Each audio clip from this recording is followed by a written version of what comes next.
Muy buenas noches, les damos la bienvenida a esta cuarta sesión de El Club de la Pelea Filosófica, un espacio virtual de debate creado por y para estudiantes de la UNAD. Y en este cuarto encuentro finalmente estamos cerrando el libro de El Elogio de la Locura de Erasmo de Rotterdam. En las anteriores sesiones estuvimos tratando el tema de la locura a través de lo que fue el arte, la política y la pedagogía crítica. Esas tres emisiones ya se encuentran en nuestro canal oficial de YouTube, Philosophical Fight Club. Y para este cuarto encuentro vamos a tratar el tema de la locura desde el amor. Y para ello tenemos a una invitada muy especial. Nuestra invitada de hoy para el tema es la señora Alicia Carolina Rincón Cortés. Ella es psicóloga egresada de la Fundación Universitaria Los Libertadores, especialista en pedagogía de la lúdica y tiene un diplomado en neuropsicología clínica y psicología terapéutica y también un diplomado en neuropsicología de las funciones ejecutivas y la autorregulación. Tiene más de 15 años de experiencia en el área de la psicología educativa en colegios de estratos 4, 5 y 6, con formación en educación diferencial, y actualmente es docente virtual de Noema Soluciones Educativas, entrenando a profesionales para aplicar a concursos de méritos en el Estado. Alicia, además de ser una gran profesional, es madre de dos seres de luz, quienes son Ángel, de 14 años, y Ariadne, de 6 años, así como a estar ejerciendo el rol durante más de 25 años de esposa, amante y compañera vital del señor David Cruz. Así que, como pueden ver, es una persona que tiene mucho que decirnos respecto a el amor. ¿Cómo estás, Alicia? Muy bien, gracias, Sebastián. Pues bueno, sí, parece ser que sí. Dijo Andrés que yo tenía el perfil para esta etapa, para esta parte del libro, El elogio de la locura, que fue la verdad una locura leerlo. Mm, Cuando, cuando Andrés me dijo que había que leerlo, me lo envió y empecé a leerlo. Le decía yo que tuve que releer muchas partes porque había palabras en la misma forma y en la prosa en la que está escrito, que no tenía ni siquiera idea de qué me estaban hablando. Entonces me tocaba parar, diccionario, entender qué era la palabra para poder continuar y no quedar en, en la locura del libro. Sí, sí, es un libro, la verdad, denso y sí, no, yo creo que la experiencia de leer ese libro sí ha sido muy, también como decía Andrés, ¿no? Bastante hermenéutica en el asunto. Entonces, o sea, ha sido un gusto que tuvieras la oportunidad de leerlo. Entonces, la dinámica va a ser, para esta intervención sería de la siguiente manera. Vamos a empezar entregándole a nuestra invitada, Alicia, 5 minutos para dar su primera intervención. Posteriormente, yo voy a entregar otra intervención de 5 minutos, dando una concepción ya no tanto desde la psicología, sino más esencialista y teológica acerca del amor. Y a través de ahí vamos a partir con el debate, con intervenciones que durarán de 2 a 3 minutos, que se van a encontrar medias por un temporizador, por lo cual les pedimos pues cumplir con los tiempos en los que está el temporizador. Ahí aparecerá en pantalla, entonces pues pueden estar al pendiente de dichos tiempos. Y bueno, no siendo más, tienes toda la palabra, Alicia, para empezar cuando tú desees. Vale, gracias, Sebastián. Pues nada, creería que como que va a tratar como de contestar las preguntas una a una y luego como que nos soltamos y vamos debatiendo el tema, ¿no? Entonces, en la primera, ¿es el amor una emoción, una razón o un acto de voluntad? Entonces, siento yo que desde la visión de Erasmo, el amor es fundamentalmente una emoción teñida de locura, sostenida por la estulticia, que, eh, que no es un producto de la razón pura, ni tampoco un mero acto de voluntad racional. Desde la psicología diríamos que la emoción es la base efectiva de los impulsos, la atracción y la pasión, que tiene en la razón las etapas posteriores en donde se puede mediar la elección del compromiso, la gestión del conflicto, no, todo lo que sucede alrededor del de el inicio del amor. Desde la voluntad, especialmente en el amor maduro, en donde se elige ya cuidar, mantener y renovar el vínculo cada vez que se siente que está como cojo, como que puede flaquear. Y también siento yo que él subraya que si ese es un componente de locura inicial, la ilusión, la idealización y la ceguera es como los defectos que pueden verse y que sin ellos la verdad el amor no nacería y pues que la razón por sí sola No engendra el amor, no lo analiza y a veces lo puede disolver, creería yo, pues, como en esta primera. Desde la segunda, en que es posible entender el amor romántico desde la razón o es solo un tipo de locura, pues creería yo que el amor romántico es una forma de locura benigna y hasta necesaria. La razón puede estudiar sus mecanismos, como por ejemplo la neuroquímica o el condicionamiento social o desde la psicología evolutiva, por ejemplo. Pero no puede crearlo ni sustituirlo sin perder su esencia. Y desde la psicología, un poco desde la actual, se reconoce que el amor romántico tiene componentes irracionales de idealización, de proyección, hasta sesgos cognitivos muchas veces. En términos de las funciones adaptativas, la vinculación y la reproducción y la cooperación, porque pues digamos que es como la que sostiene todo para poder evolucionar en la relación. Y podríamos entenderlo desde la razón, pero vivirlo requiere entregarse a cierta locura controlada. Y este man decía que quien solo lo razona, el amor, en realidad no amaría entonces. La tercera, ¿cuál es la relación entre el amor y la ética? Mm, pues no es que lo desarrolle como la ética del amor en sentido formal, sino que sugiere que el amor en una forma más humana es ético precisamente porque es imperfecto, es indulgente y compasivo. De otra manera, creería que no podríamos amar a otro si no tuviéramos como todas esas canalizaciones. Y algo curioso es porque la estulticia permite perdonar, ser leal a pesar de defectos que encontremos, actuar con generosidad sin calcular la reciprocidad, y esa es bien necesaria. Normalmente damos esperando que nos devuelvan. La intención en el amor debería ser dar sin esperar que se devuelva, que nos retorne. Psicológicamente el amor puede ser la base de una ética del cuidado, como propone Carol Gilligan, donde la conexión emocional precede y fundamenta la responsabilidad moral. Sin embargo, creería yo que este man también advierte que el amor puede ser ciego ante el mal y ahí la razón ética debe intervenir para evitar la sumisión o la injusticia o la toxicidad del mismo amor.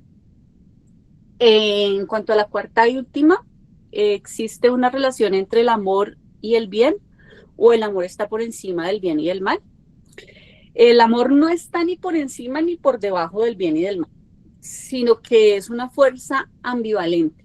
Puede conducir al bien cuando estamos en armonía, en generosidad, en felicidad, en todo elevado, todos felices, todos románticos, o irse al lado maligno cuando estamos hablando de celos, de posesión, de conflicto, de yo espero que tú me des más de lo que yo te estoy dando, de como todas esas partes en donde esperamos más del otro. Y lo que sí propone es que el amor humano, en su forma loca e imperfecta, es un bien en sí mismo, porque hace que la vida sea viable. Desde una mirada psicológica contemporánea, yo creería que el amor sano promueve el bienestar emocional, el crecimiento, la empatía, entre otros valores, digamos, positivos. El amor patológico o dependiente puede generar sufrimiento y daño, pero el amor, por tanto, no es moralmente neutro. Su valor depende de cómo se vive y de hacia dónde se dirige. Porque no es lo mismo amar a un hijo, amar a un padre, amar a una pareja, amar a una mascota, no son iguales. Se llaman amor, pero no son iguales. No se sienten iguales, no se viven iguales, no se expresan igual. Creería yo que la conclusión aquí sería que el amor es una paradoja necesaria, una locura que nos hace cuerdos, un desorden que nos ordena la vida, una ilusión que nos acerca a la verdad del vínculo. Y desde un poco desde la psicología, la idea no es intentar curar esa locura, sino intentarla de pronto un poco como que se haga racional o que genere como una voluntad de ser para que el amor sea apasionado, que sea consciente, que sea ético y que se pueda sostener el mismo, ¿sí? O sea, que haya la posibilidad de querer mantenerlo para estar como bien, ¿sí? Como generar ese gusto por, por evolucionar, por sentir ese placer que se siente cuando se ama. Hasta ahí. Listo, Alicia, en verdad, muchísimas gracias por esta intervención. Y bueno, de hecho, creo que estoy de acuerdo en bastantes cosas. Bueno, no tengo habilitada la opción de temporizador antes, entonces si quieres colocar el reloj en 5 para... Listo, muy en línea, de hecho, con lo que dijo Alicia, y aquí lo que voy a traer en cuanto a conceptos del amor viene del escritor C.S. Lewis, que fue el autor de la saga de libros de las Crónicas de Narnia y uno de los literatos más importantes del siglo pasado. Él escribió un libro llamado Los Cuatro Amores, en el cual aborda el concepto del amor desde sus cuatro raíces etimológicas griegas, que son el estorge, el filos, el eros y el agape. Entonces, en respuesta a la primera pregunta sobre qué es el amor, si una emoción, una razón o un acto de la voluntad, Lewis define que los primeros tres tipos de amor, que son el eros, el filos y el estorge, son los amores naturales, lo cual los entendería como una emoción o como una razón que viene de la naturaleza del ser humano. Mientras que el amor entendido como un acto de la voluntad sería el agape.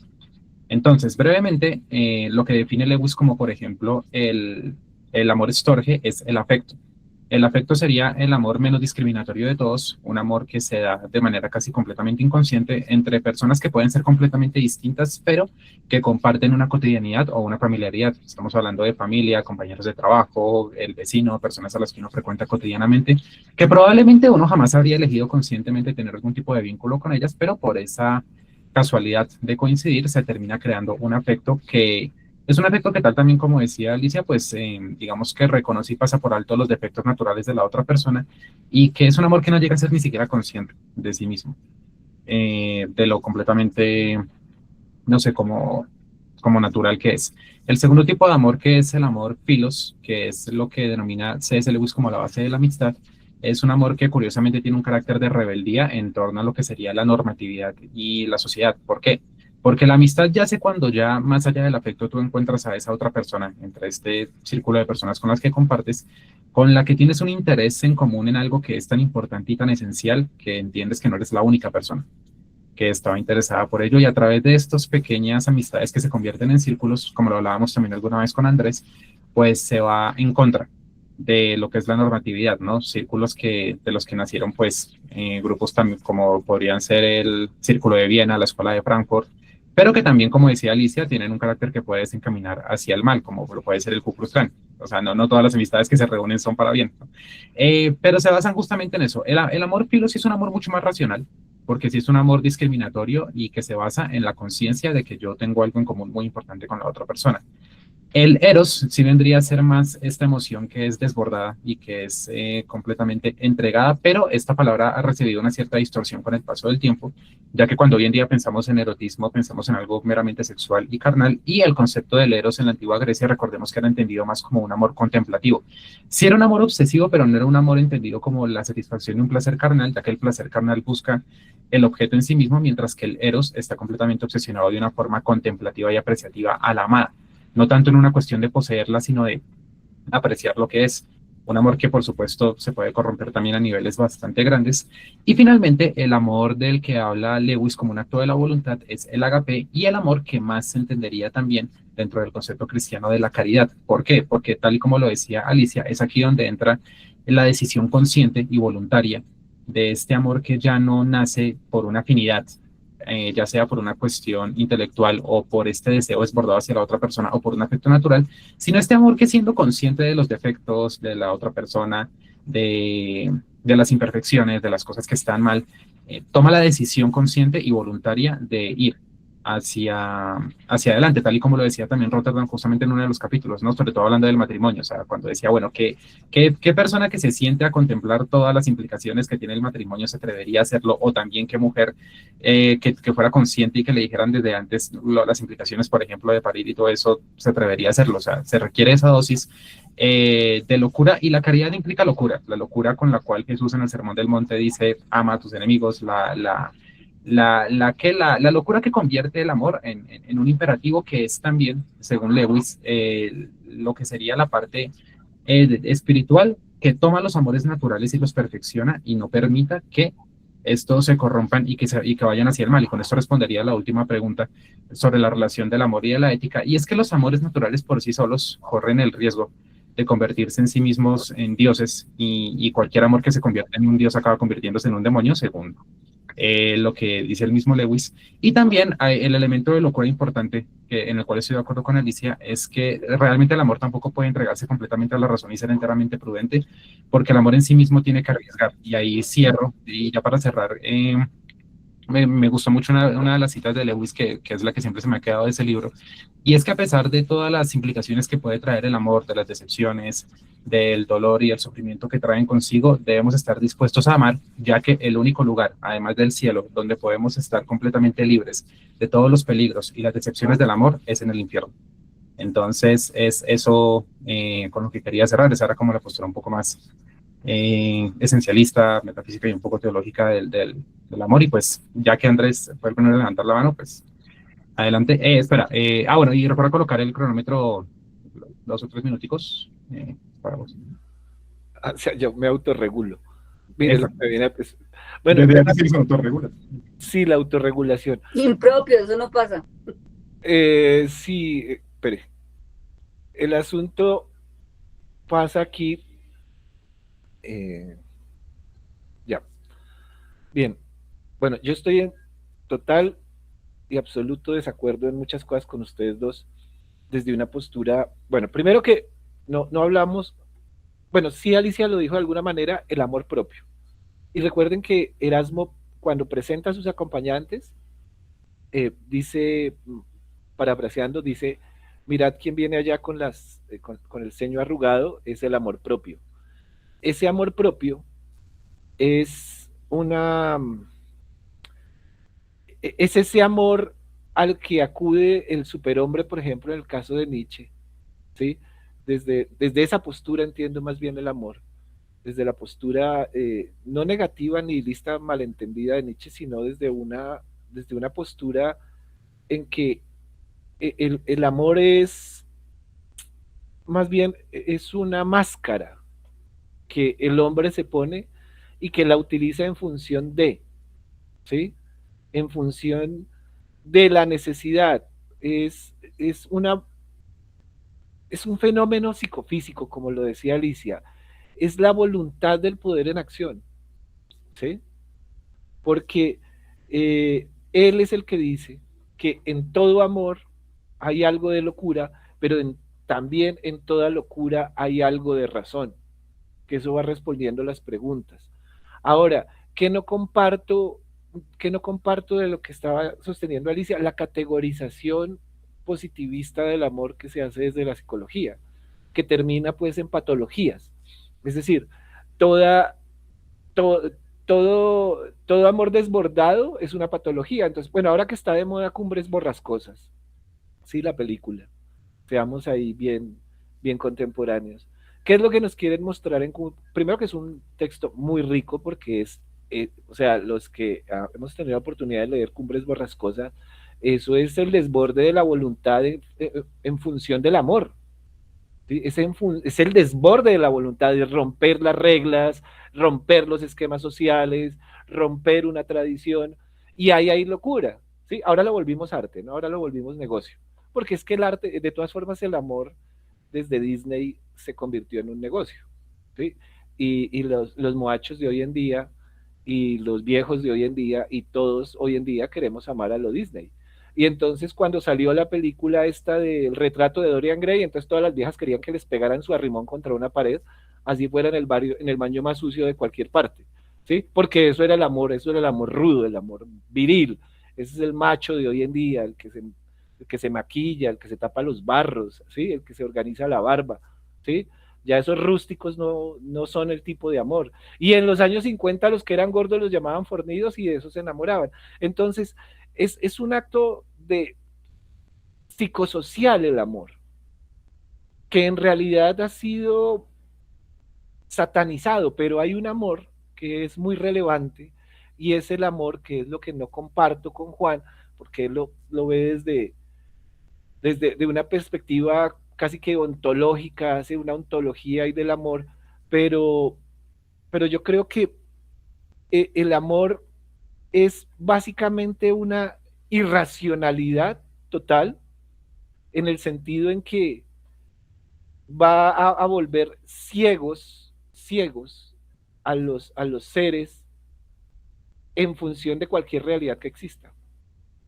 Y ahí no hay categoría ni patología que valga, porque por los hijos, por las mascotas, por los padres, por la pareja, ¿sí? Y el amor también en algunos casos surge por la misma necesidad, ¿sí?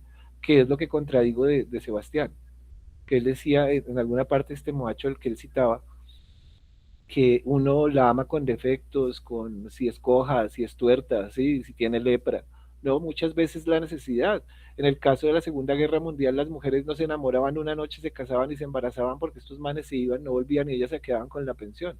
Entonces, o con los recursos monetarios de haber sido militares.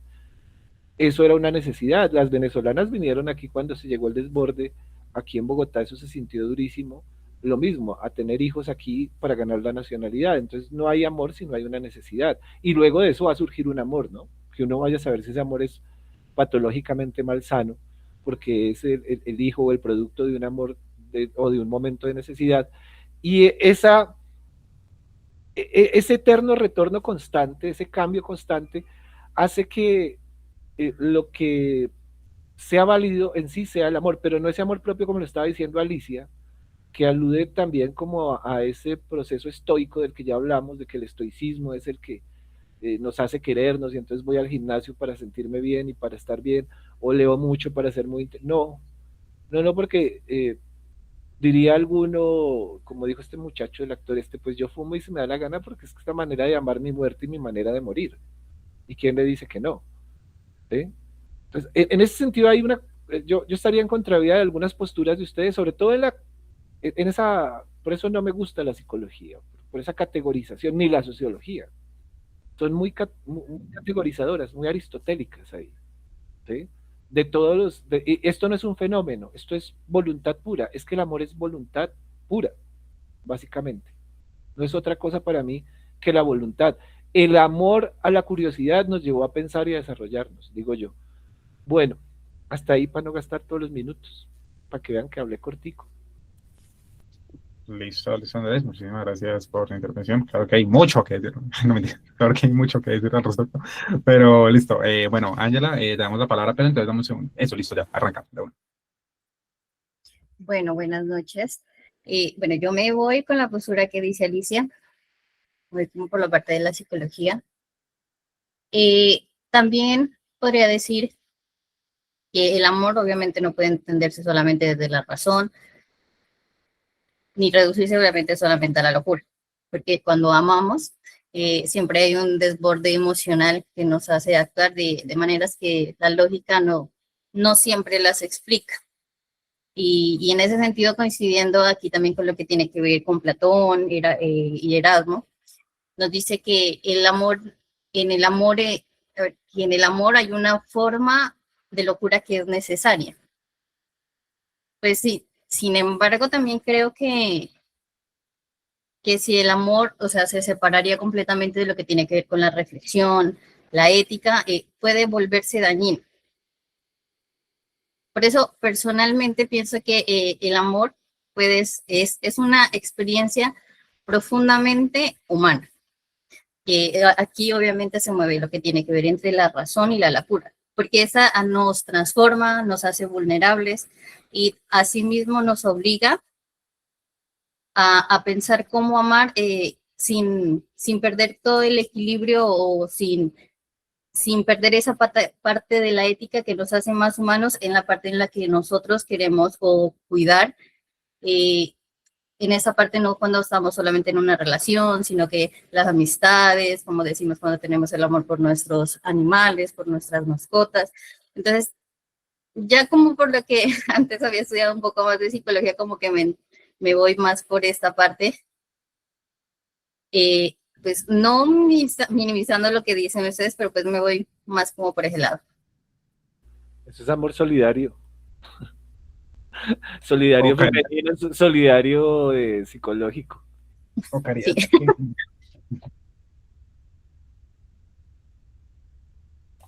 Bueno, hoy sí veo pocas manos levantadas. Ahí sí como el profesor, no todos al tiempo, muchos. Venga, pues ya que no están ahí, mire, es que el asunto es, digo yo sigo pensando en que ese amor compasivo, por ejemplo, del que hablaba Juan, ¿sí? Me parece que, entendiéndolo como dije, desde Nietzsche, esa compasión es una agresión disfrazada. ¿Por qué? Porque el verdadero amor, como dijo de verdad él, está en lo dionisiaco, en el abandono total, ¿sí? Cuando nos embriagamos es cuando realmente nos amamos, no cuando vamos al gimnasio, ¿sí? Porque es que cuando nos embriagamos llevamos los límites de nuestra voluntad a los niveles más altos. De hecho, hasta culturalmente se da, ¿no? Recuerden que para muchas veces en la adolescencia y ya adultos, más de uno también le toca meterse 3 aguardientes para poderle hablar a la que le gusta. ¿Sí? Hay que olvidar, hay que perder el sentido del dominio de la razón para entrar en los caminos del amor. ¿Cuál fue? Stuart Mill fue el que dijo, ¿no? En los caminos del amor, la razón no tiene espacio. Eso lo dijo John Stuart Mill, existencialista él y amigo de Juan. Entonces, el verdadero amor está en el amor fati, para mí, del que habla Nietzsche, en el amor por el destino, ¿sí? Y dentro de ese amor por el destino viene el amor por el saber, que es la sorpresa del destino, digo yo. Y ahí está reunido pues el amor propio. Señor Juan.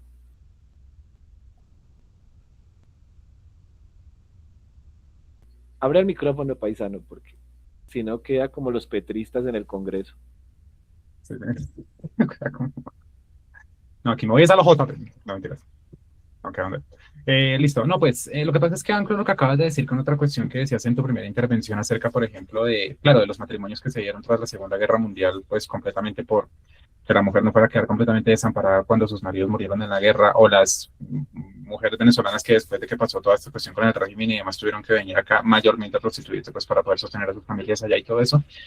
Y claro, aquí también haría acotación de una cosa que estaba en el libro de los 4 amores, y es que obviamente pueden existir vínculos matrimoniales, conyugales y también relaciones completamente sexuales esporádicas sin amor y viceversa, ¿sí? Entonces, pues eso sería como para desprender también un poco el carácter instrumental del amor. ¿Por qué? Porque tú, cuando hablabas, o sea, tú estabas, según lo que entendí, o de pronto fue que te entendí mal, como también colocando ese tipo de situaciones particulares que son un poco más instrumentales y que son un poco más prácticas y que se requieren más una necesidad inmediata, como sinónimos del amor. Y unas pueden existir sin lo otro, y el amor también se puede dar sin ese tipo de situaciones. Ahora, también entendiendo un poco lo que dijiste de que Nietzsche consideraría que digamos que ser objeto de compasión o de cuidado o de conmiseración sería una especie de agresión. Supongo que lo veo un poco más en cuanto a la cuestión de que es una forma en cierta manera de suprimir lo que sería la autonomía o la voluntad de otra persona.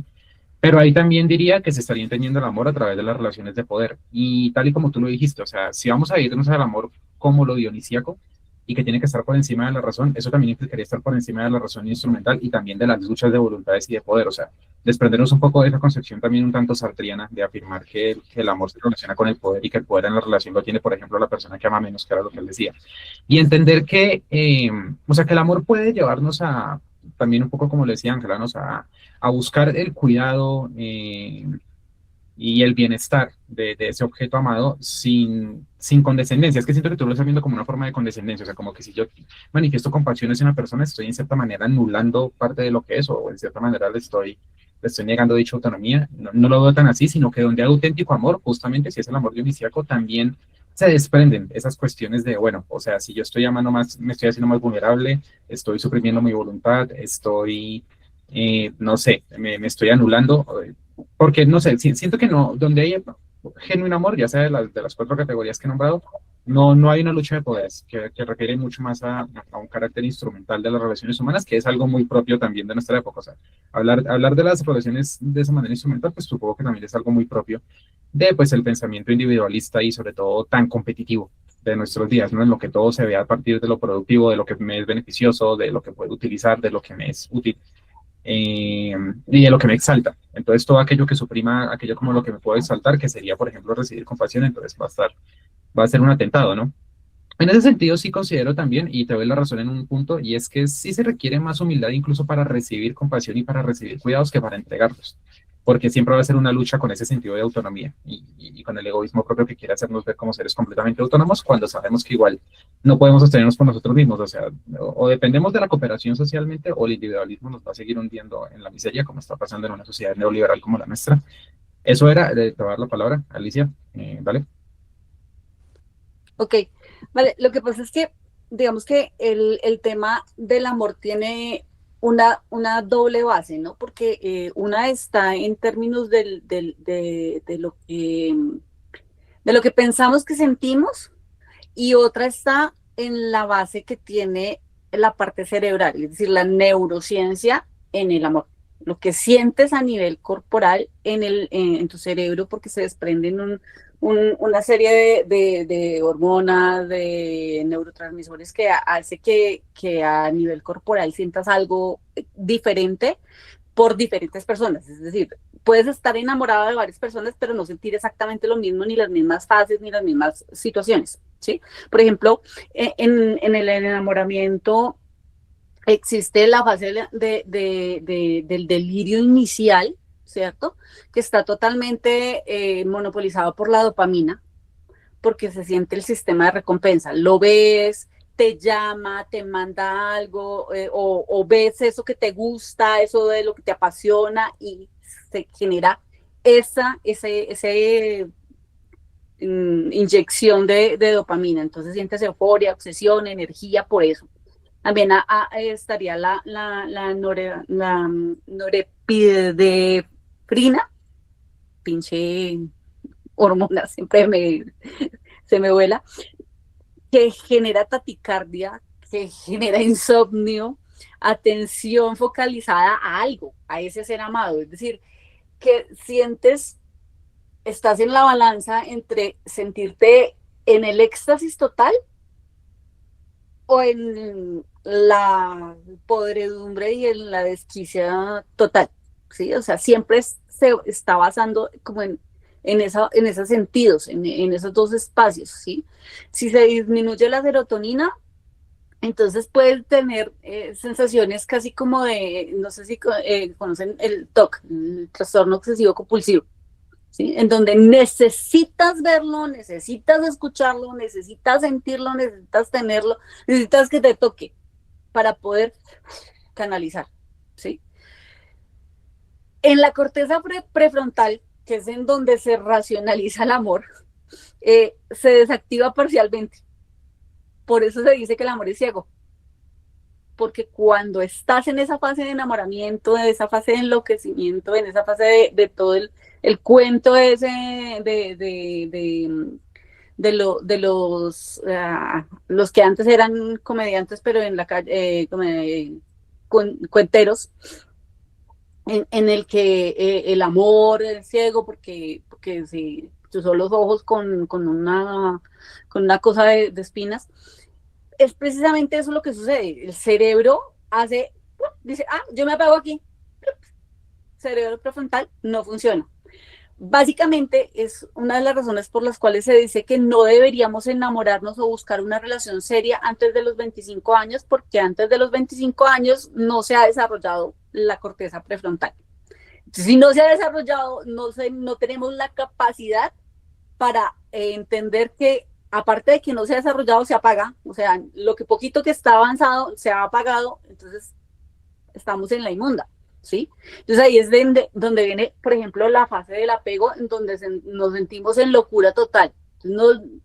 Estamos en oxitocina fuerte, ¿sí? Y entonces está el vínculo, la confianza, se libera el abrazo, aparece el sexo en muchas ocasiones, el solo que me mire, el solo que pase, el solo sentir el olor de su perfume, aun cuando no sea él, sino alguien más que pasa con el olor de su perfume, entonces ya se siente esa acción. En cuanto a otras funciones, por ejemplo, cuando ya es un amor maduro, entonces ahí vuelve a integrarse la razón y la emoción. Y ahí se activa la corteza prefrontal. Entonces hay una evaluación realista en donde empieza a generarse una función de conflictos. Entonces ahí ya no es amor por amor, sino en donde empezamos a negociar cómo vamos a convivir, ¿sí? Yo tengo 25 años con el amor de mi vida y de verdad a veces quiero matarlo. Yo lo veo al lado y me toca coger las manos. Pero eso es lo que sucede. O sea, ya en mí, nosotros nos conocimos en el colegio, en 11. Él me pareció divino y ya. Él se enamoró de mí, pero yo jamás le paré bolas. 5 años después nos encontramos en el Parque Nacional y fue como si nos hubiéramos visto por primera vez. Y empezamos a salir. Y desde ahí hasta hoy llevamos 25 años juntos. En ese momento, yo era una adolescente, porque somos adolescentes hasta los 25 años, desde los 13 hasta los 25 años. Es decir, que mi corteza prefrontal no estaba en el mejor momento de haberlo tomado a él como decisión. Pero ya cuando la cosa ya se dio y demás, yo ya tenía unos 35, nuestro primer hijo lo tuvimos a los 30 años. Es decir, que cuando ya racionalizamos todo, ya habíamos echado todas las etapas, ya habíamos negociado, ya teníamos un estado distinto, en donde ya habíamos peleado muchas veces, en donde ya habíamos negociado muchas cosas, en donde ya había cosas que era imposible que canceláramos o que dijéramos sí, y otras muchas en las que empezamos a ceder el uno en el otro. ¿Qué es lo que a veces no sucede? ¿Sí? A veces sucede que me enamoré, me gustó, tuvimos sexo, quedamos embarazados y entonces decidimos irnos a vivir y es donde empiezan a chocar todas las cosas porque no se tienen los espacios, yo siempre lo he visto así y quizás es porque mi romance fue así, ¿sí? Hoy después de 25 años puedo decir que aunque lo quiero matar a veces, creo que me veo viejita con él de la mano, chochitos y con un montón de nietos y un montón de vainas, que de repente cuando tenía 21 años, ni siquiera lo asimilaba, ¿sí? Pero es precisamente por eso. Entonces, después de esto viene ese sistema de apego seguro, en donde la neurobiología nos estabiliza totalmente emocionalmente, ¿sí? Entonces, por eso de repente antes habían parejas en donde, por ejemplo, la etapa en donde se casaba no por amor, sino porque era un buen negocio unir dos familias porque eso generaba mejor dinero, mejor estatus, mejor no sé qué. Y durante la interacción era que resultaba el enamoramiento y al final de la vida muchos de ellos decían, no, sí, nos amamos, aunque no iniciamos amándonos, nos casamos amándonos, pero terminamos nuestra vida así amándonos. Entonces, creo que es como eso y ha evolucionado tanto al punto de que se ha vuelto light. Hoy te quiero, mañana no estoy enamorado, hoy me enamoré de ti y de lo que tú eres, mañana ya eso es precisamente lo que no me gusta. Entonces es un poco como en donde ha ido evolucionando, pero hay que entenderlo desde eso, desde que lo sentimos es en el cuerpo, porque nuestro cerebro es el que nos manda toda la información para que la transformemos.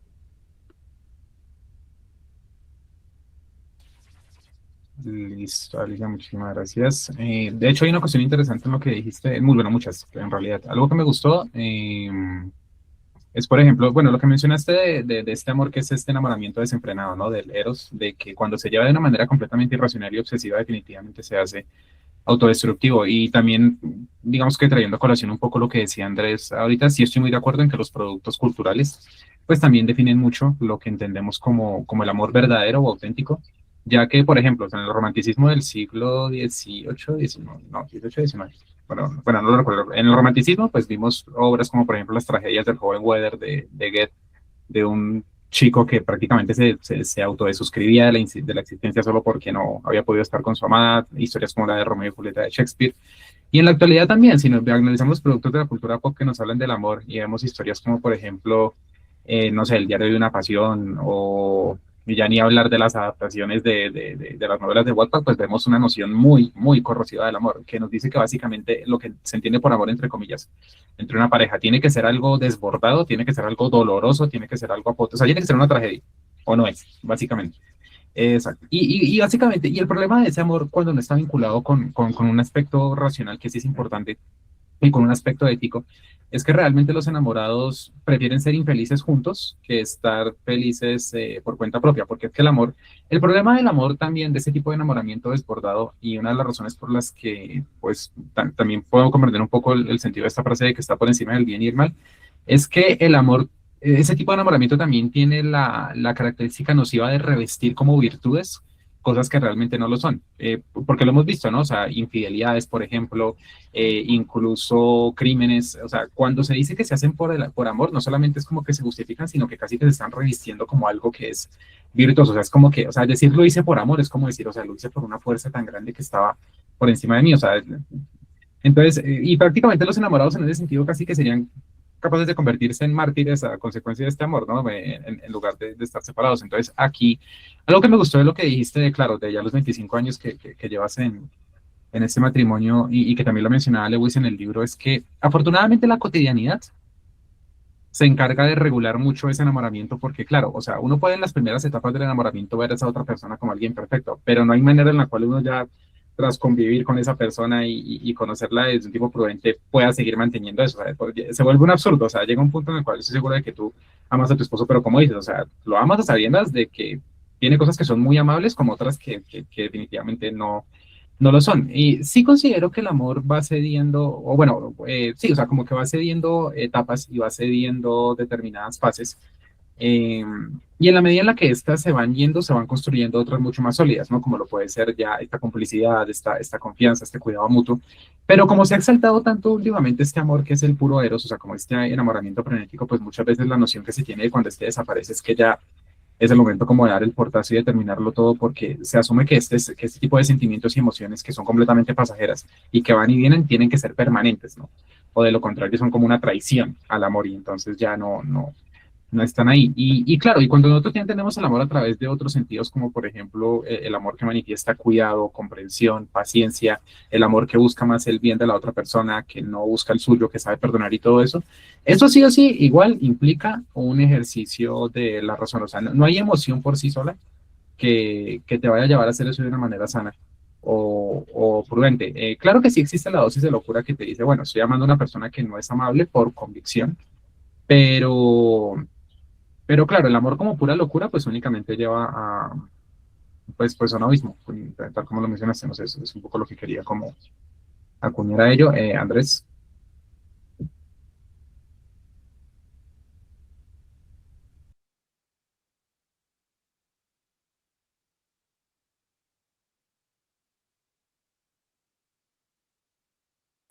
El micrófono, Andrés. sí, bueno, en este caso solamente yo el que no escuchaba. Sí, no se escucha. ¿Ahí me escuchan? Ahí, pero si quieres, bájalo para que se escuche un poquito mejor. Espérate. Ahí me escuchan mejor. Eso, ahí. Listo. Bueno, Alicia, aclárame, tú dijiste que antes de los 5 años no se desarrolla la capacidad de amar, ¿cierto? Antes de los 20, no, es antes de los 25 años no hemos desarrollado corteza prefrontal, que es básicamente la que se ausenta durante las primeras etapas del enamoramiento. Antes de los No 25. la tenemos desarrollada y para acabar de completar se desaparece, o sea, no está presente en esas primeras etapas. Bien, listo. No, sí, claro. No es que estaba pensando ahí en Hobbes, que como él sostenía que a los niños antes de los 5 años tenemos que considerarlos es animales porque básicamente dependen para todo. Bien, entonces iba como uniendo los discursos tanto de Juan como de Alicia, y me parece entonces que el amor no es una facultad del alma, sino que es más bien una configuración de las pulsiones que va develando las relaciones de poder entre muchas fuerzas, ¿sí? Porque así como lo sostenía hace un rato, que es un fenómeno psicofísico, es una voluntad de poder en facto, en acción, es al mismo tiempo una estrategia de apropiación, de dominio o de autoafirmación. Entonces, de esta manera, el amor se convierte en algo que no es en sí una emoción, tampoco es una razón en sí o la voluntad como tal, sino que ahí me apego pues al pensamiento nihilista de Nietzsche. Es básicamente una máscara de la voluntad de poder que adopta cualquier forma según el tipo humano que lo experimenta. Cuando hacía razón, alusión a estas mujeres de la Segunda Guerra Mundial, pues básicamente lo entiendo como un instinto de conservación, ¿sí? Es un instinto de conservación de la especie. ¿Por qué? Porque no es el amor de alguna manera el que debe someterse a la ética, sino que son las éticas un tipo determinado de amor. Por ejemplo, la historia romántica de Alicia, ¿sí? O del amor de Alicia. Es una historia que se fundamenta en, en una manera cultural de amar del siglo pasado, ¿sí? Es decir, de personas que se enamoraron en el Parque Nacional, escuchando a Camilo Sesto, y que después, como los cogió ahí la etapa de la adolescencia, pues ya llegó el rock en español y ya llegaron otras corrientes culturales que influenciaron en esa relación y se vino a madurar en los 90, en una época en donde las instituciones eclesiásticas, por ejemplo, promovían la familia, promovían ¿cómo es que se llama esto? La tolerancia, ¿sí? Que fuéramos tolerantes. Y incluso George Bush sacó una campaña de que no se debía tener sexo en la adolescencia, que debían esperarse hasta el matrimonio. Acuérdense que aparecieron montones de historias y de personajes de niñas famosas que iban a conservar su virginidad hasta el matrimonio y después se volvió negocio. ¿Sí? Y los traquetos sí que entendieron que era buen negocio y pagaban por eso. Y se sigue pagando porque eso sigue siendo un negocio. Lo dice García Márquez en la historia de la Cándida Heréndira. Y bueno, entonces, culturalmente fijémonos que la historia de Alicia está enmarcada dentro de unos parámetros culturales. Hoy por hoy, que era lo que hacía alusión Sebastián, esto ya lo ha tratado este muchacho que ahora dijimos que se llaman pensadores críticos, no posmodernos, sino pensadores críticos, Byung-Chul Han, en Eros y Tánatos, donde él establece que las relaciones, que era lo que decía Alicia, de alguna manera ya no tienen ese sentido de durabilidad. Y fíjense en que ahí hay un choque contradictorio en lo que sostiene Alicia, porque ella cuando dice que quiere tener hijos y que quiere tener nietos, ya le está achacando a su hija y a su hijo un legado de amor igual al que ella tuvo. O sea, la historia tiene que repetirse, ¿sí? Porque es que yo necesito nietos. O sea, a menos que usted me va a salir con un nieto de cada uno, como quiero hartos, pues va a tener con muchos, ¿sí? Porque ya ella pertenece a una nueva generación, a una generación que, como lo dice Byung-Chul Han, es una generación del cansancio, está cansada de ese discurso. Quiere algo más temporal, más que le solucione el problema. Y Alicia, que ha compartido escenarios, por ejemplo, de adolescentes conmigo, adolescentes realmente estultos en temas del amor, pues a mí particularmente me tocó una chica que se encerró en su habitación en el viaje prom, porque el novio desde Bogotá, que era de un grado además inferior, le había hecho, pues, no sé, le había afectado su autoestima, y ella, que tenía todo esto de TDAH además, que después se vino a dar cuenta, entonces pues entró en shock y allá se metió entre el cuarto y los otros gozando, y uno pendiente de que no le pasara nada en el cuarto, porque capaz va y se hace algo la pedazo de, porque bien estultos que sí son en la adolescencia, o que somos en la adolescencia. Entonces fíjense que este tipo de relación, esa relación no perduró, y cuántos muchachos he escuchado yo en descanso decirles y jurarse amor eterno como se lo juraron Alicia y Andrés en el Parque Nacional, y eso no prospera más allá del primer semestre de universidad, porque cuando uno también los ha visto en la universidad es lo mismo, ¿sí? Y en la universidad sí que es curioso, porque se da el romance, pues, primer semestre se aman, rebelados pues contra el mundo, después en segundo ya se odian y tienen que hacer trabajos en octavo. Entonces ahí es o sea, la contradicción, porque pasamos del odio, del amor al odio, que es la otra versión, que es la antítesis del amor, lo cual no tocamos tampoco. Y Erasmo no lo toca, además, ¿no? No hace alusión a esa dicotomía, porque tanto el amor y el odio son posturas que son enteramente para mí subjetivas, como el bien y el mal, que parten es de la voluntad del ser, no de elementos metafísicos. ¿Dónde está Dios? Pues puede decirme qué es bueno y qué es malo. Entonces, aquí tenemos medio planeta diciendo que lo que pasó en Gaza es por amor al pueblo elegido y es bueno, y otro medio planeta diciendo que eso fue un genocidio y que es en contra de la humanidad, ¿sí? Ese tipo de relaciones de poder son las que deben ser momentáneas, y todos esos amores se van modificando. Entonces el amor termina siendo un discurso, como la pedagogía, como ya lo había dicho otra vez en este escenario, ¿sí? Continuando pues con esa postura más bien crítica ahora, un negocio.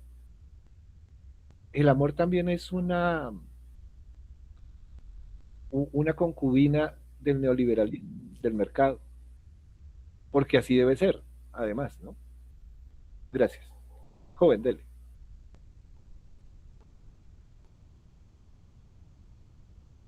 Micrófono, Juan. Sí, perdón. Por un lado, sí estoy de acuerdo en parte contigo en que, claro, o sea, las relaciones interpersonales, es que aquí también, bueno, sobre todo hablaste del amor entendido más como la unión de una pareja, no sé, en el sentido del matrimonio, de relaciones conyugales y demás, que bueno, que entiendo que es la manera en la que más se suele entender el amor, pero quizá algo que me gusta de Lewis, cuando también habla de la Familia, amistad, Juan, familia. El de la concepto de familia, familia. exacto, a lo Toretto, de la familia. Entonces, lo que me gusta de C.S. Lewis, cuando trata también el amor, digamos, filos, y esto aquí habla también del afecto, de este amor que pues, se puede sentir también, digamos, como afecto hacia los vecinos, hacia los conocidos, o también de la amistad y demás, es que amplía mucho más el espectro. Porque claro, si hablamos del matrimonio, el matrimonio como institución, pues tienes toda la razón, o sea, culturalmente, geográficamente, históricamente ha tenido cualquier cantidad de transformaciones y de fines que son completamente ajenos al amor, y que se han dado incluso sin ningún tipo de noción de amor, ¿no? O sea, matrimonios arreglados, matrimonios por cuestiones políticas, matrimonios por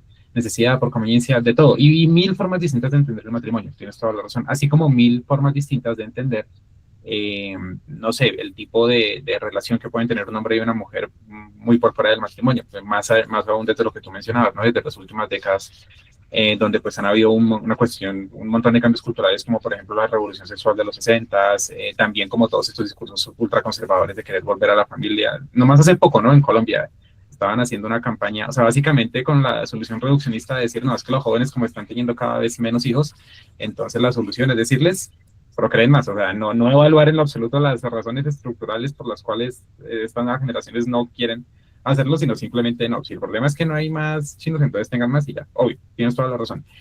Creo que el error está en considerar que todo eso tiene que ver con formas o manifestaciones del amor, porque pues yo las veo un poco más ajenas a lo que sería el amor en sí mismo y más correspondientes a otras cuestiones. Ya en lo que tú mencionabas de Rotterdam acerca del odio, es verdad que no habla del odio, pero sí me parece que cuando habla del amor propio entendido como la filucia, que es la que lleva a todos estos supuestos sabios a creer que están en lo correcto y a afianzar y alimentar lo que no es más que egoísmo y un montón de pretensiones absurdas, es hablar de una noción digamos negativa del amor como este egoísmo.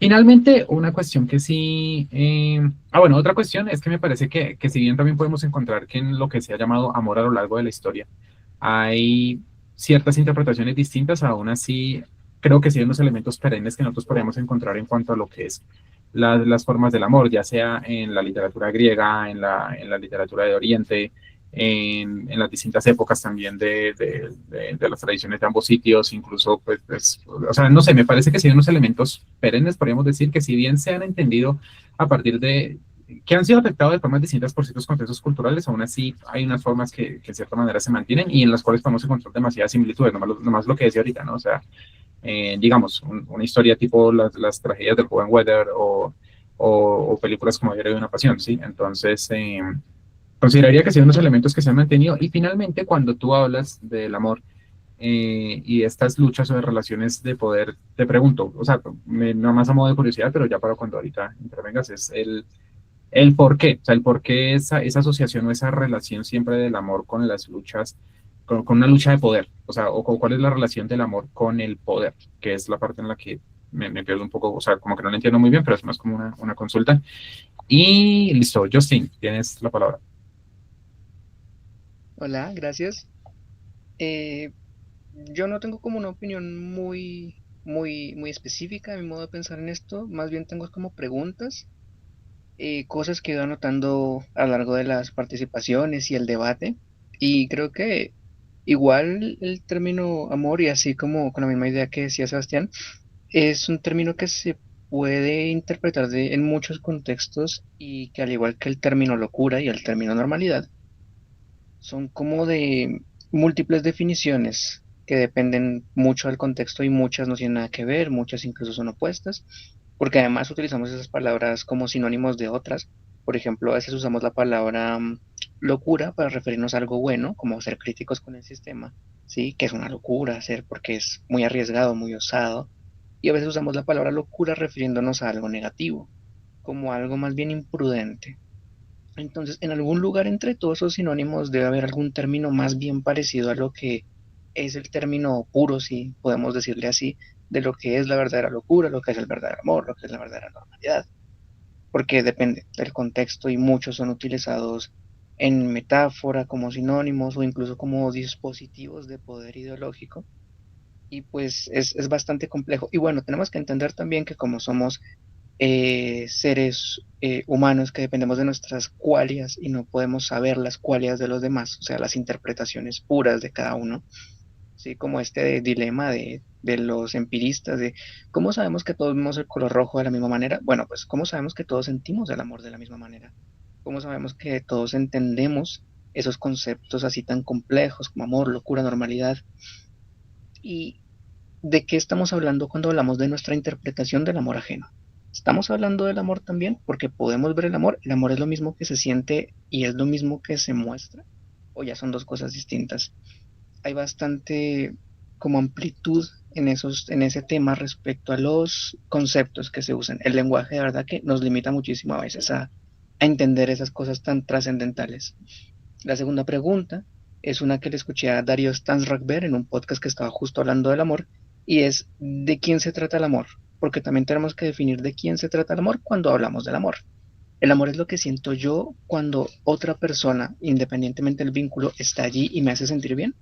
O el amor es algo que siento hacia la otra persona, pero entonces no es importante lo que a mí me hace sentir, entonces me puede lastimar, sino que para mí es importante esa otra persona como ser en sí mismo, como fin último, porque la primera me permite usar a otras personas como medio para satisfacción propia.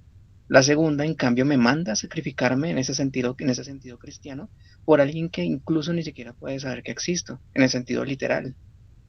Entonces, eso también es muy importante para saber de qué hablamos cuando hablamos de amor. Y en todo donde hay amor, podemos tratar de definir el amor. Me explico. Hay muchas veces que hablamos del amor en lugares que no buscan definirlo en ese sentido trascendental, sino más bien mostrarnos una forma en la que se pueda vivir por extraña que nos parezca. Porque nuevamente cuando estamos patologizando algunas cosas del amor, también estamos instaurando que existe esa normalidad.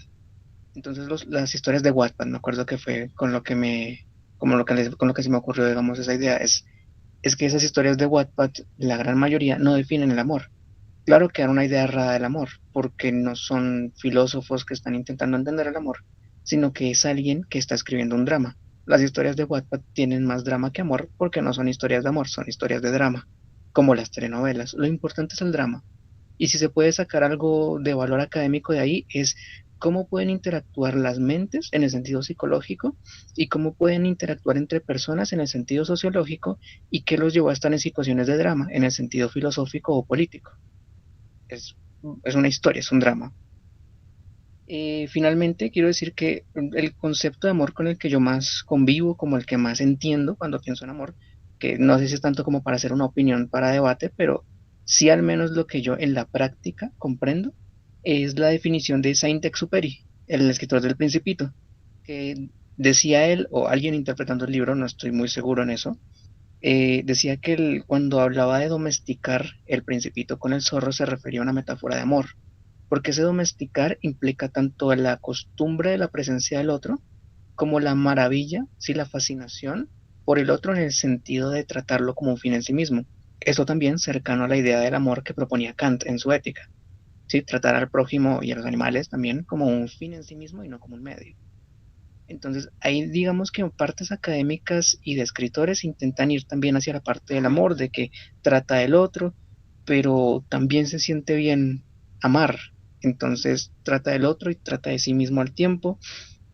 Es, digamos, bastante complejo por la cantidad de sinónimos e interpretaciones que tenemos en el amor. Y luego encima está la duda de que también puede ser que todos lo estemos entendiendo de forma sesgada al entenderlo solo desde nuestra interpretación, porque el amor parece ser más un concepto dual, o sea, intersubjetivo, que tenemos que tener en cuenta las opiniones de todos para entender más o menos cómo se vive el amor a nivel de especie. Y luego también tenemos la influencia en el amor, y entonces sabemos que la normalidad influye en el amor, porque es difícil enamorarse de algo que en principio parezca raro cuando uno tiene miedo de ser raro. El amor también está influido por el deseo y el deseo está pues orquestado por el mercado. O sea, lo de la normalidad, así como es poder, asimismo el tema del deseo está orquestado por el mercado. Y luego la voluntad, que es ese amor que nos impulsa, ese porqué de Nietzsche, ese cualquiera con un porqué puede afrontar casi cualquier cómo, esa voluntad como que viene desde el fondo de uno mismo, también como una descripción del amor, se define o se entiende, o lo entiendo yo más bien, desde la razón. ¿Sí? La normalidad del amor desde el poder, eso es poder político. El deseo que tiene el amor desde el mercado. Y la voluntad que tenemos desde el amor, esa sí es nuestra y no nos la pueden influir desde afuera porque es nuestra razón. Es lo que nosotros desde nuestra lógica elegimos hacer, tanto por ideas en el sentido más seco, como por sentimientos en el sentido más candente y loco y desenfrenado. Porque al fin y al cabo, uno mismo decide también de quién se quiere enamorar a largo plazo. El amor también implica una decisión. Y finalmente ya, ahora sí, solo un añadido más sobre un concepto. Cuando se dice que el opuesto del amor es el odio, yo la verdad pienso que es más bien eh, equivocado decir que el opuesto del amor es el odio. Creo que no es el odio, sino que el opuesto del amor es la indiferencia, por ideas como que si no puedo amar a algo, entonces lo contrario, si yo pensara de forma dualista, y mucha gente que es ignorante piensa de forma dualista, entonces dice, si no te amo, te tengo que odiar. Y eso es también algo que nos puede convertir en especies violentas y tribales, sobre todo en temas de política, de diferencias de otros grupos, de distintos colectivos sociales. Y también como dispositivo político puede ser usada la idea del odio cuando, cuando no entendemos que la indiferencia es lo contrario a amor, porque no se defiende lo que no se ama y no se ama lo que no se conoce. Entonces, cuando no conocemos, por ejemplo, las riquezas culturales del planeta, entonces no las podemos amar. Y cuando no las podemos amar, no las defendemos. Entonces creo que entender que el desinterés es otra cosa distinta, que no tiene que ver con el amor, también sirve para que ignoremos en ocasiones que aquello a lo que le tenemos desinterés en el mundo es porque no lo estamos amando lo suficiente. Y en ese sentido de amor de contemplación, creo que esa palabra y la estoy usando en ese concepto. Sin embargo, pues bastante confundido muchos conceptos que encajan y se relacionan con eso tan complejo que entendemos o intentamos entender con la palabra de amor. Y ya eso era, las preguntas están abiertas. No, y muy buena, la verdad, muy buena intervención. Hubo varias cosillas ahí que fueron bien interesantes. Yo sí, muchas gracias. Y Venga, pues, Juan, mire, déjeme hablar, que usted me preguntó Sí. una cosa. Y A ver. de una vez, me parece que Justin respondió la pregunta con relación a lo que es las relaciones de poder, ¿sí? Y incluso me parece que la manera más clara en la que la responde es con el imperativo categórico kantiano, asumiendo que debemos amar, o debemos tratar al otro de manera que se convierta en un fin en sí mismo, es una relación de poder horizontal, ¿sí? No lineal, horizontal. Él propone una horizontalización de la relación y él responde a eso. Además, ahí hace alusión Justin a varias cosas que son supremamente interesantes. Primero, a los juegos, y aquí me tengo que remitir a Wittgenstein, ¿sí? Al primer y al segundo Wittgenstein. Cuando él asume, cuando dice Justin que yo no puedo amar como él ama, ¿sí? Parafraseándolo, no puedo entender el amor de él, ¿sí? Es claro, yo no lo puedo entender. De hecho, no podemos entender el amor del otro, porque es que el amor del otro en sí es irracional, para mí, ¿sí? Y el segundo Wittgenstein ya entra en relación a lo que decía Justin, con relación a la voluntad, que es un juego del lenguaje en el cual los dos nos ubicamos dentro de ese mismo juego, ¿sí? Y aquí vuelvo a lo que sostenía Alicia con la relación con David, y es el momento en el que se toma la decisión de conservar la especie, digo yo, y se hace en un momento de madurez de la relación y de madurez psicológica del ser, ¿sí? Aquí ya hay un juego del lenguaje en el cual los dos adoptan una postura de voluntad, que era lo que decía Justin, hacia el amor fati, que era lo que sostenía Nietzsche, que es el amor, ese amor por el destino. Y me quedo concluyendo con, tal vez no sé si respondiendo, parte, debatiendo parte de lo que decías tú, Juan, y respondiendo parte de lo que dejaba abierto, que tampoco es la finalidad. Me parece que las preguntas que plantea Justin son relevantes. Considero que hay dos tipos de amor. Está el amor cristiano, y lo digo así cristiano a nivel cultural, porque me voy a Nietzsche, esa es la máxima expresión de la moral del esclavo, que identifica pues el bien con lo útil para los débiles, que es la compasión y la entrega, y la benevolencia y todas esas carretas, la tolerancia y demás, y el mal, y mal para con el propósito de los fuertes, que es el orgullo, la distancia, ¿sí? La separación, esa división de clases de la que hablaba Marx. Y por otro lado está el amor dionisiaco, que es ese al que estoy aludiendo y con el que me estoy queriendo quedar, que es el amor fati, que está más cercano al amor que propone Erasmo, pues no juzga, para mí, la existencia como buena o mala, sino que la afirma en su totalidad, ¿sí? Incluido el sufrimiento, la crueldad necesaria para la elevación del superhombre. Es decir, hay apego parafraseando una canción de los fabulosos Cadillacs, creo que es, que dicen: todos tenemos un amor que nos complica la vida, ¿sí? En lo subjetivo, creo que todos hemos pasado todas estas etapas racionales e irracionales de juegos del lenguaje, de imperativos, porque el otro se nos convierte en un imperativo. En esos diferentes escenarios de la existencia, que es lo que dice Justin, ¿sí? Hay unos diferentes escenarios, y algunos optamos por intentar adaptarnos al escenario actual. Hay otros que se encuentran fortalecidos en escenarios que ya no se dan, caso de Alicia, ¿sí?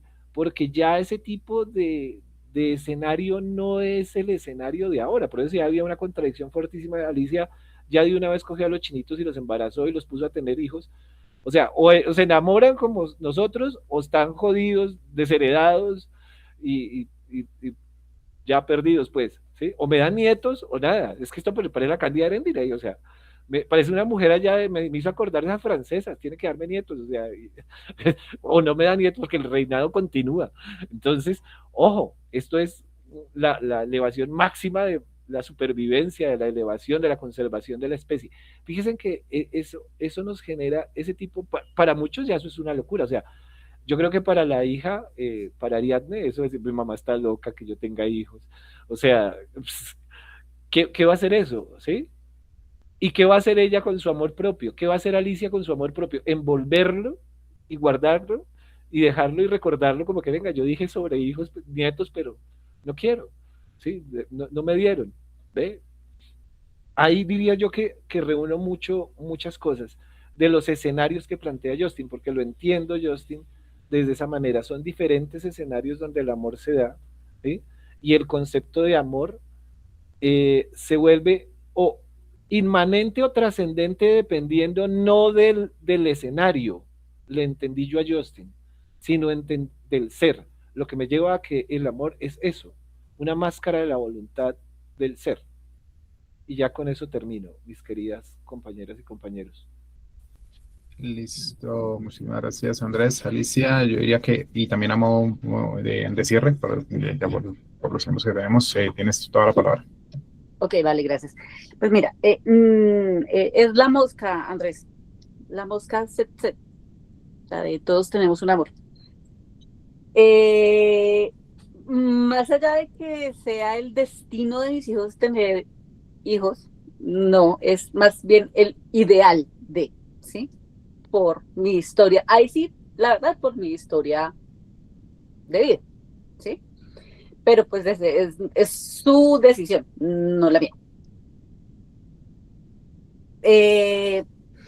No sé si un poco la respuesta puede ser un poco a lo que Justin decía en términos de entender que el amor es empatía y es resiliencia, ¿sí? Porque es lo que yo doy de lo que yo tengo. O sea, yo solo puedo dar amor si yo tengo amor por mí. Si yo me amo, porque esa es la primera persona a la que debo amar para poder dar amor. Si carezco de entender qué significa el amor para mí, no para el otro que está recibiendo mi amor, sino para mí. Si yo reconozco qué es amarse, amándome a mí, puedo dar amor. Solo en ese momento.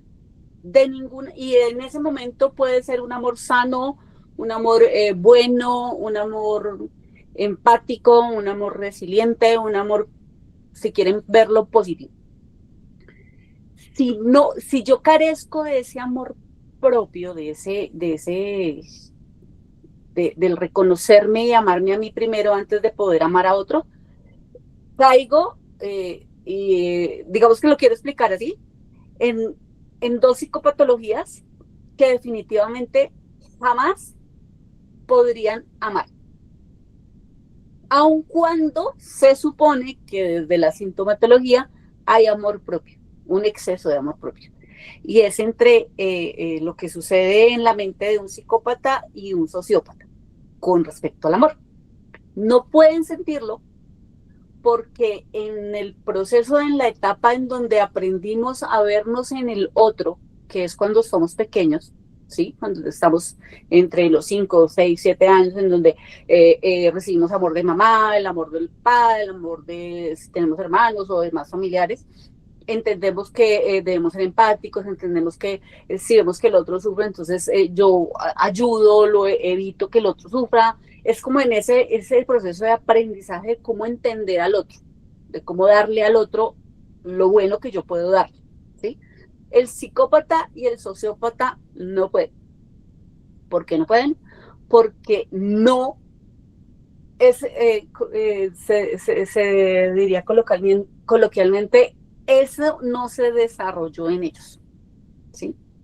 El que puede ser diagnosticado como tal, como un psicópata, es una persona que realmente no siente y no puede sentir amor por nada ni por nadie.